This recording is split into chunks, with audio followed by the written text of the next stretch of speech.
So you have to learn about the test on hardened concrete. Systematic testing of raw materials, fresh concrete and hardened concrete are important as part of any quality control of concrete. So one of the main purpose of testing hardened concrete is to confirm that the concrete which is used at site has developed the required strength.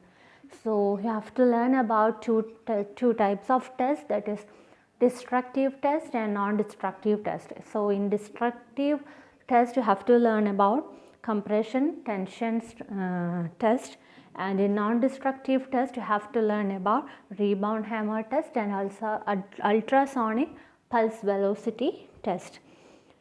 So test for strength in compression. So we all know how to do compressive strength test. It's the same procedure, it has been explained here. So two type of compression test specimens is used, one is cube and another is cylinder. Cube test, we are choosing a specimen of size 15 by 15 by 15 centimeter. Here concrete is filled in 3 layers in the mold and each layer is compacted by hand or vibration. So after top layer compacted, the surface is brought to level, and this test specimen is placed in moist air of at least 90% relative humidity and at a temperature of 27 degrees Celsius for about 24 hours. So after the specimen is removed from the mold and submerged in clean fresh water, and they are kept in the tank until it is tested. So in the compression test, load is applied at a constant rate of stress. So compressive strength known as the crushing strength is reported to the nearest 0.5 MPa. Now you have to learn about the cylinder test. So standard cylindrical specimen of about 15 cm diameter and 30 cm height prepared in a mold is used, and here procedure of preparation of specimen is similar to that which is used in cubes. So testing of cylinder in compression require the top surface of the cylinder in contact with the testing machine. The surface finished with a float is not enough smooth and require further preparation of the top. So what is the effect of end condition of a specimen?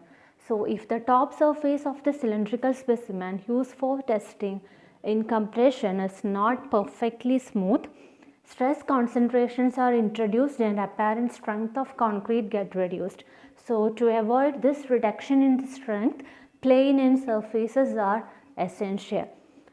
So in order to overcome these problems, there are 3 possible ways. One is by capping, and other is by grinding, and then the third one by packing with a bedding material. So capping with a suitable material is the most common method. An ideal capping material should have strength and elastic properties which is similar to those of concrete in specimen. So no enhanced tendency to splitting, uniform distribution of stress over the cross section of the specimen. Now capping operation may be performed either just before testing or soon after the specimen has been cast.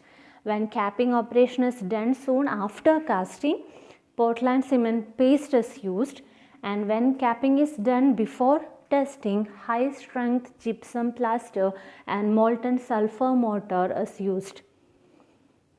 So you can learn about the different methods in capping in the next PPT. Okay.